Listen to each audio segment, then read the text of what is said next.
কিভাবে আমরা আল্লাহর সাহায্য পেতে পারি। আমাদের সকলের জন্য প্রয়োজন, জীবনের প্রতিটি ক্ষেত্রে আল্লাহর সাহায্য প্রয়োজন। আল্লাহর হেল্প ছাড়া, সাহায্য ছাড়া, রাহমত ছাড়া আমরা একটি মিলি সেকেন্ডও আমরা এই পৃথিবীতে সার্ভাইভ করতে পারবো না। আমরা যে নিঃশ্বাস গ্রহণ করছি, যে অক্সিজেন নিচ্ছি, আল্লাহ যদি হেল্প না করে, আল্লাহ যদি সাহায্য না করে, রহম না করে, তাহলে একটি নিঃশ্বাসের পর আরেকটি নিঃশ্বাস আমি আপনি নিতে পারবো না। সুবহানাল্লাহ। আল্লাহ সুবহানাহু ওয়া তাআলা বলছেন, হে ইমানদাররা, ইয়া আইয়ুহাল্লাযীনা আমানু ইসতাঈনু বিস-সাবরি ওয়াস-সালাহ ইন্নাল্লাহা মা'আস-সাবিরিন। ও ইমানদাররা, তোমরা আল্লাহর সাহায্য চাও দুটি জিনিসের মাধ্যমে, একটি হলো সবর, আরেকটি হলো নামাজ। পাঁচ ওয়াক্ত নামাজ তো পড়তেই হবে, তার পাশাপাশি যখনই কোনো ক্যালামিটি আসে সাথে সাথে দুই রাকাত নামাজ পড়ো।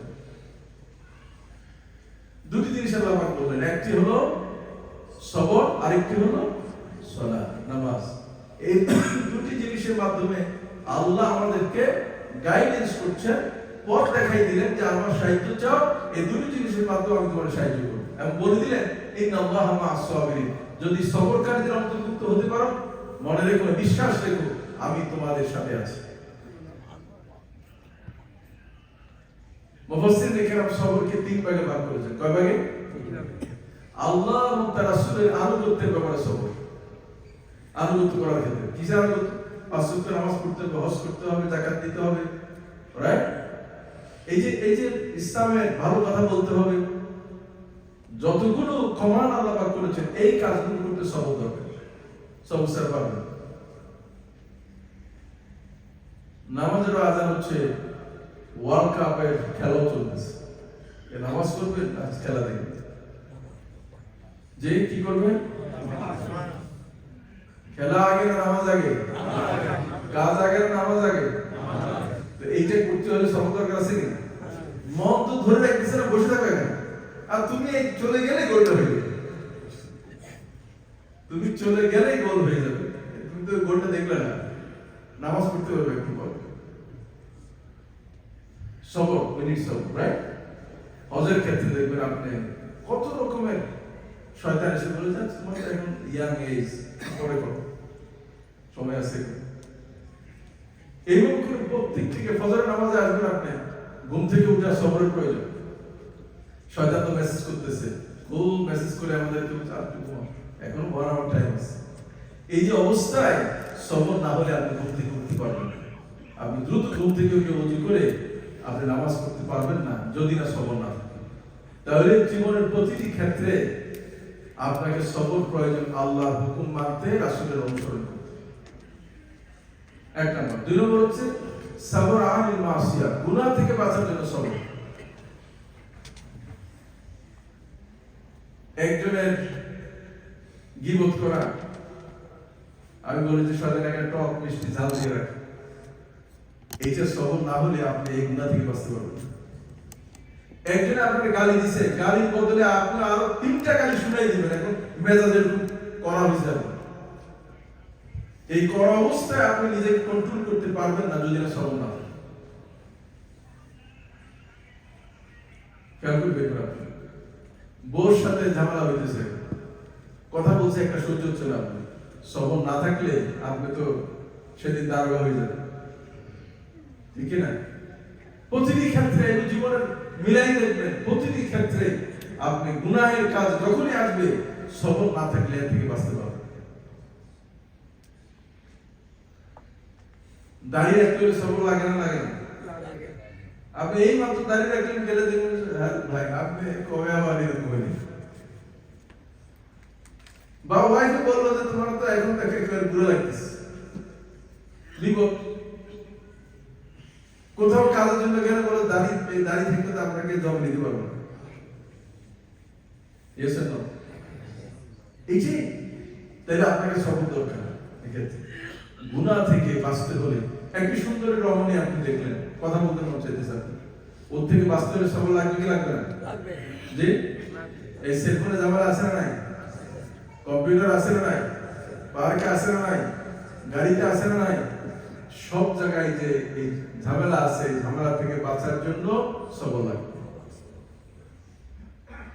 পকেট থেকে টাকা বের করে অন্যায় পথে খরচ করা, এই যে লটারি কিনতে যাওয়ার কথা বললাম, আরো যে যা করে অনেকে, এই যে লোকেরা যাচ্ছে, এই যে টাকা ব্যবহার করতেছে, আল্লাহ রাসূল বলেছেন, আল্লাহ পাক মুফাসসিরিনে কেরাম সূরা আল ফুরকানের একটি আয়াতের বরাত দিয়ে তারা বলেছেন যে একটি ফেনিও যদি আল্লাহ নাফরমানির পথে কেউ খরচ করে এটা ইসরাফ হয়ে যাবে। তো যারা অপচয় করে তারা কার ভাই? ভাই অপচয় যারা করে তারা কার ভাই?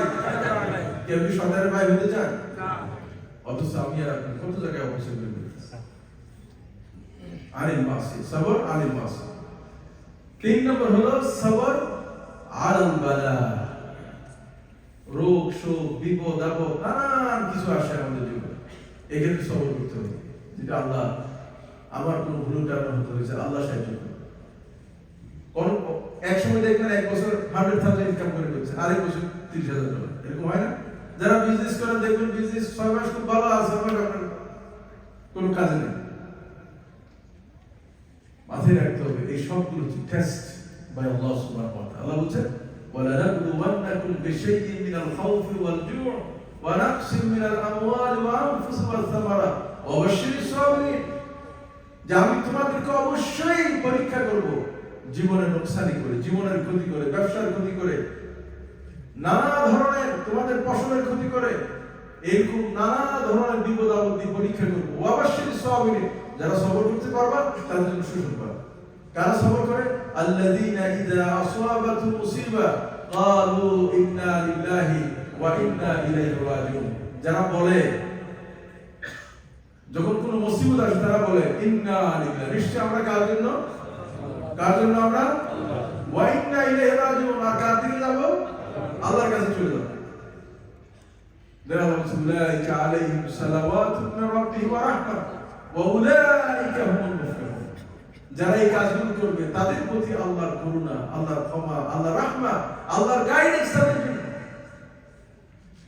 উলাইকা হুমুল মুহতাদুন, তারাই গাইডেন্স পাবে, হেদায়েত পাবে।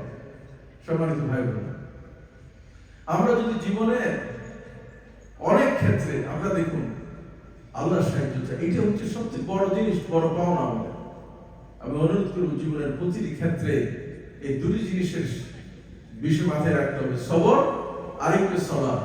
যদি কখনো 5 ওয়াক্ত নামাজ তো পড়বই, কিন্তু কোন বিপদ আমাদের এসে গেলে, কোন বিষয় প্রয়োজন হলে সাথে সাথে 2 রাকাত নামাজ পড়া, সেজদা গিয়ে বলো আল্লাহ তোমার সাহায্য দাও, আল্লাহ তুমি আমাকে হেল্প করো, আল্লাহ আমি সিদ্ধান্ত নিতে যাচ্ছি, এটা কি হবে জানি না, কিন্তু আমার মনে কোনো শান্তি পাচ্ছি না, আল্লাহ তুমি প্রশান্তি দান করো, সঠিক সিদ্ধান্ত নেওয়ার তৌফিক দান করো। আল্লাহ আমার ছেলের অবস্থা, আল্লাহ আমার মেয়ের অবস্থা, আমার চাকরির এই অবস্থা, আমার জবের এই অবস্থা, আমার বাড়ির এই অবস্থা, গাড়ির এই অবস্থা, আল্লাহ তুমি আমাকে সাহায্য করো। আল্লাহকে বলা ইনশাআল্লাহ বিইذنিল্লাহ তাআলা যদি আমরা এই দুটি কোয়ালিটি মেইনটেইন করে চলতে পারি, আল্লাহ আমাদেরকে অবশ্যই সাহায্য করবেন। May Allah give us tawfiq to follow Allah's guidance in every single moment in our life. Jazakumullah khairan, subhanallahi wa bihamdihi, ashhadu an la ilaha illa anta, astaghfiruka